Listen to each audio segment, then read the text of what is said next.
महाराष्ट्र राज्य मराठी पत्रकार संघ आणि भगवती ग्रुपच्या वतीने पत्रकारांसाठी ना नफा ना तोटा या तत्वावर उभारण्यात येणाऱ्या खाजगी तत्वावरील महाराष्ट्रातील पहिल्या मीडिया टॉवरचे भूमिपूजन डिजिटल स्वरूपात महाराष्ट्राचे उपमुख्यमंत्री देवेंद्र फडणवीस यांच्या हस्ते करण्यात आले।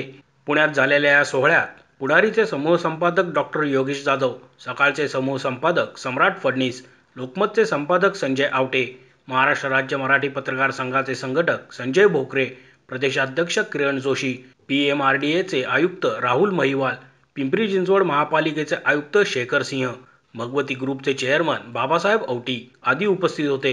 पत्रकारांना स्वस्तातील घरे मिळावीत यासाठी गृहकर्जावरील व्याजावर सवलत देण्याची योजना आणण्याबाबत मुख्यमंत्री एकनाथ शिंदे यांच्याशी चर्चा करणार असून पत्रकारांना आर्थिक स्थैर्य, सामाजिक सुरक्षा देण्यासाठी सर्वतोपरी सहकार्य करण्यात येईल असे प्रतिपादन उपमुख्यमंत्री देवेंद्र फडणवीस यांनी यावेळी केले।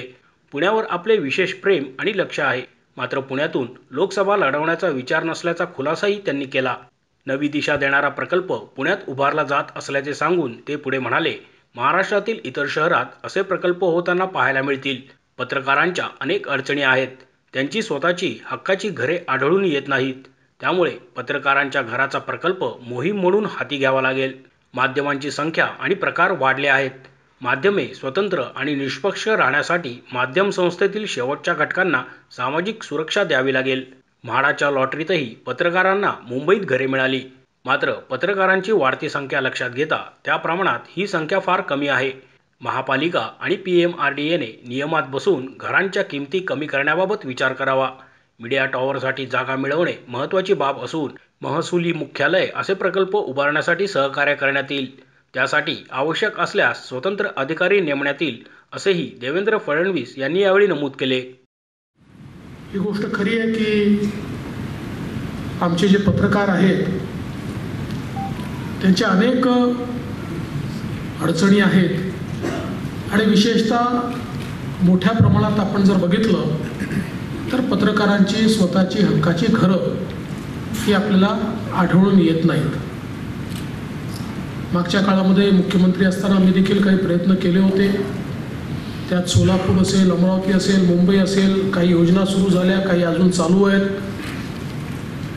पण मला असं वाटतं की कुठेतरी एक मोहीम म्हणून आमच्या पत्रकारांच्या घरांचा विषय आपल्याला हातात घ्यावा लागेल। शेवटी आपण नेहमी असं म्हणतो की आमच्या लोकशाहीचा चौथा स्तंभ अशा प्रकारे आपण आपल्या मीडियाकडे, माध्यमांकडे पाहतो। आता माध्यमांची संख्या देखील वाढली आहे, माध्यमांचे प्रकार देखील वाढले आहेत। पूर्वी प्रिंट मीडिया होता, मग इलेक्ट्रॉनिक मीडिया आला, आता डिजिटल मीडिया आला आहे। वेगवेगळ्या प्रकारे माध्यमांची संख्या वाढते आहे, माध्यमांमधल्या पत्रकारांची संख्या वाढते आहे। आज केवळ या ठिकाणी पत्रकार नाही तर आमचे छायाचित्रकार असतील, आमचे कॅमेरामॅन असतील, असं एक मोठं कुटुंब माध्यमाचं वाढलेलं आहे आणि अगदी सर्वसामान्य घरचे तरुण आणि तरुणी आज या व्यवसायामध्ये मोठ्या प्रमाणात कार्यरत असलेले आपल्याला दिसतात आणि निश्चितच त्यांनाही कुठेतरी स्थैर्य आलं पाहिजे, ही एक अत्यंत महत्त्वाची गोष्ट आहे। आपण नेहमी असं म्हणतो की लोकशाहीमध्ये फ्री अँड फेअर अशा प्रकारचा मीडिया हा अत्यंत महत्त्वाचा असतो। मीडिया फ्री अँड फेअर राहण्याकरता मला असं वाटतं की महत्त्वाचं आहे की त्यातले जे शेवटचे घटक आहेत यांचा विचार आपण जेवढा करू, त्यांना जेवढा फायनान्शियल इंडिपेंडन्स मिळेल, जेवढं एक प्रकारे सामाजिक सुरक्षितता हे आपण त्यांना देऊ शकू। मग विशेषतः जो पत्रकारांवर हल्ल्याच्या संदर्भातला कायदा होता तो कायदा आपण त्या काळामध्ये सुरू केला, त्यासोबत पेन्शनचा जो विषय होता तो आपण मार्गी लावला। मला कल्पना आहे की तो अजून चांगल्या प्रकारे मार्गी लावावा लागेल, त्याच्याही करता आपण याही बजेटमध्ये ॲडिशनल पैसे ठेवले आहेत। अजून त्याच्यामध्ये आपण निश्चितपणे काही परिवर्तन करतो। आपली महात्मा फुले जनआरोग्य योजना ही सर्व पत्रकारांना लागू करावी असा निर्णय आपण मागे घेतला होता। आता त्याची व्याप्ती देखील आपण वाढवतो आहोत आणि पत्रकार, त्यांचे कुटुंबीय असं सगळं त्यांना त्या व्याप्तीमध्ये आणण्याचा आपला त्या ठिकाणी प्रयत्न आहे, जेणेकरून आज खऱ्या अर्थानं आरोग्य सेवा ही देखील एक महत्त्वाचं आव्हान हे पत्रकारांच्या समोर आपल्याला किंवा कुठल्याही समाजातल्या व्यक्तीच्या समोर आपल्याला हे आव्हान पाहायला मिळतं आणि म्हणून त्याही संदर्भातले काही निर्णय हे आपण करतो आहोत. पण यात सगळ्यात महत्त्वाचं आहे की गृहनिर्माणाचे प्रकल्प हे झाले पाहिजेत. आता म्हाडाची आपण लॉटरी केली, त्यात काही पत्रकारांना मुंबईमध्ये चांगली घरं मिळाली, पण त्याची संख्या ही लिमिटेड आहे. ज्या पद्धतीनं ही संख्या वाढते आहे त्या पद्धतीनं आपला पुरवठा काही त्या ठिकाणी वाढत नाही आहे. आणि म्हणूनच मला असं वाटतं की आता ही जी संकल्पना मीडिया टॉवरची मांडलेली आहे, खरं म्हणजे आमचे सहकारी या ठिकाणी आहेत राहुल महिवाल आणि शेखर सिंग, या दोघांनाही मी या निमित्ताने सूचना करेन की अशा प्रकारचे जे प्रकल्प होतात या प्रकल्पांमध्ये नियमात बसवून आपल्याला काय काय कामं करता येतील, जेणेकरून याची किंमत कशी आपल्याला कमी करता येईल तो आपण प्रयत्न केला पाहिजे. तसं एखादं टेम्पलेट जर आपल्याला तयार करता आलं, आता त्या भागातले रस्ते असतील, तिथले पेरिफेरियल डेव्हलपमेंट्स असतील, या सगळ्या जर आपण आपल्या नियमात बसून जर त्या ठिकाणी करून दिल्या तर कदाचित त्या प्रकल्पावरचा त्याचा लोड आपल्याला कमी करता येईल आणि त्यातनं या ज्या किमती आहेत त्या किमती निश्चितपणे कमी करता येतील.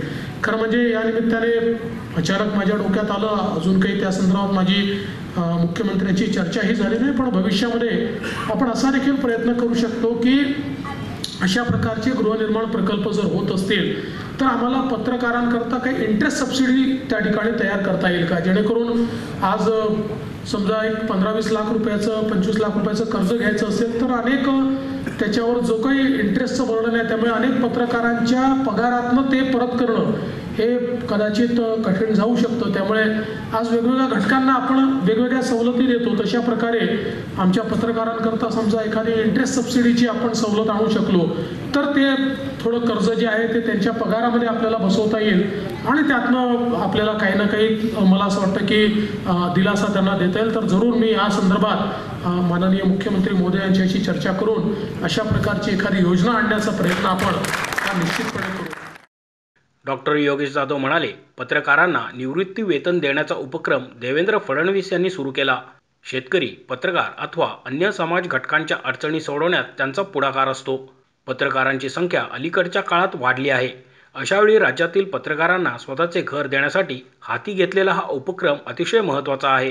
बाबासाहेब औटी म्हणाले, लोकशाहीचा चौथा स्तंभ असलेल्या पत्रकारांना परवडणाऱ्या किमतीत घरे देण्याचा हा प्रयत्न आहे. पुढील 2 वर्षांच्या काळात हा प्रकल्प प्रत्यक्षात येईल. गरजेनुसार नोंदणी करून पत्रकारांनाही घरे देण्यात येतील. या प्रकल्पाला पुढारीचे शिल्पकार पद्मश्री डॉक्टर ग. जाधव यांचे नाव देताना आम्हाला आनंद वाटतो आहे, असेही त्यांनी सांगितले. अगदी कमी पैशांमध्ये खूप कमी बिल्डर्स तुम्हाला या ठिकाणी पाहायला मिळतील की जी कमी किमतीमध्ये किंवा अगदी माफक नफा ठेवून सुद्धा काम करतायत. आम्ही तर या घटकांसाठी ना नफा ना तोटा याच तत्वावर हे काम करतो आहोत. बाजारभावाप्रमाणे भगवती ग्रुप हे शिवधनुष्य उचलण्यासाठी पहिलं पाऊल टाकत आहे. तर महाराष्ट्रातील जे काही पत्रकार बांधव असतील त्या सर्व पत्रकार बांधवांना आमची विनंती आहे, आम्ही डिजिटल मीडियाच्या माध्यमातून एक लिंक शेअर केलेली आहे. त्या लिंकवर जाऊन तुम्हाला शेवटी निवेदक ते त्या गोष्टीची कल्पना देतील, तुम्ही ती लिंक भरा. आमच्याकडे तो फॉर्म येईल, फॉर्म आल्यानंतर आम्ही तुम्हाला कनेक्ट करू. आदरणीय जोशी साहेब असतील त्यांच्याकडे तुम्ही नावं द्या आणि जशी काही तुमची गरज असेल 1 BHK असेल 2 BHK असेल कदाचित विस्तारित स्वरूपाची असेल त्याच्यावर आपण नंतर चर्चा करून एकत्रितरित्या एक आदर्श गृहनिर्माण सोसायटी कशी तयार करता येईल यासाठी प्रयत्न करू. पुण्याच्या ट्रॅफिकची समस्या आदरणीय साहेबांनी सोडवलेली आहे. 20 सॅटेलाईट सिटीच्या माध्यमातून पुण्याचा सर्वांगीण विकास करण्यासाठी ते प्रयत्नशील आहेत. मेट्रोचा विषय संपलेला आहे.